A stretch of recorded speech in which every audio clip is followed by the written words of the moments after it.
Here's a quick video to show you how to protect your pipes in the winter, especially when it's really cold, like in your garage.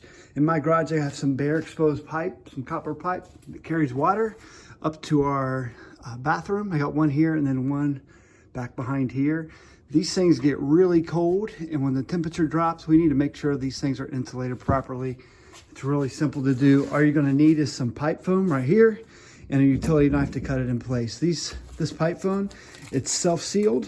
So you're just gonna open it up like that, put it around the pipe, close it back up, and you're good to go. If you get the kind that's not sealed, you'll just need some zip ties, throw it around there, and that'll tighten it. Let's get this done.